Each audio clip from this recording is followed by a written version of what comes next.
జల్ శక్తి అభియాన్ పథకం అమల్లో స్వయం సహాయక బృందాల భాగస్వామ్యాన్ని విస్తృత స్థాయిలో పెంచడం ద్వారా నిర్ణీత లక్ష్యాలను సకాలంలో సాధించాలని కేబినెట్ సెక్రటరీ రాజీవ్ గౌబా అన్ని రాష్ట్రాల చీఫ్ సెక్రటరీలను ఆదేశించారు. భవిష్యత్తులో దేశం ఎదుర్కోబోయే నీటి సంక్షోభానికి పరిష్కారాన్ని కనుగొనే లక్ష్యంతో కన్జర్వెన్స్ మోడ్లో భూగర్భ జలాలను మెరుగుపరిచే విధంగా చర్యలు చేపట్టాలన్నారు.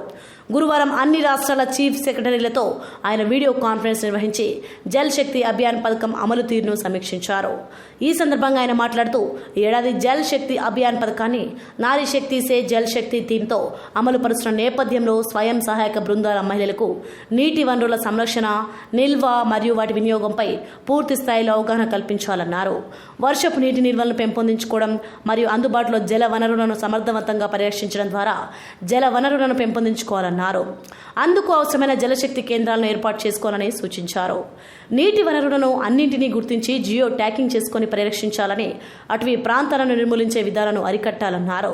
నిర్ణీత లక్ష్యం మేరకు అమృత్ సరోవర్స్ పనులను కూడా నిర్ణీత కాల వ్యవధిలో పూర్తి చేయాలన్నారు. ఇందుకై అన్ని లైన్ డిపార్ట్మెంట్స్ సేవలను పూర్తి స్థాయిలో వినియోగించుకోవాలని సూచించారు. ఎంజీఎన్ఆర్జీఎస్, PMKSY వాటర్ షేడ్స్, అటవీ ICDS 15వ ఆర్థిక సంఘం నిధులను పూర్తి స్థాయిలో వినియోగించుకోవాలన్నారు. రాష్ట్ర ప్రభుత్వ ప్రధాన కార్యదర్శి నీరబ్ కుమార్ ప్రసాద్, రాష్ట్ర పురపాలక మరియు పట్టణాభివృద్ధి శాఖ స్పెషల్ CS అనిల్ కుమార్ సింఘాల్, పంచాయతీ రాజ్ మరియు గ్రామీణాభివృద్ధి శాఖ కమిషనర్ కన్నబాబు, వ్యవసాయ ఉద్యానవన మరియు మత్స్యశాఖ కార్యదర్శి బాబు ఏ తదితరులతో పాటు భూగర్భ వనరుల శాఖ అధికారులు ఈ వీడియో కాన్ఫరెన్స్లో పాల్గొన్నారు. For more updates, keep watching human rights media. Please like, share and subscribe now and comments now.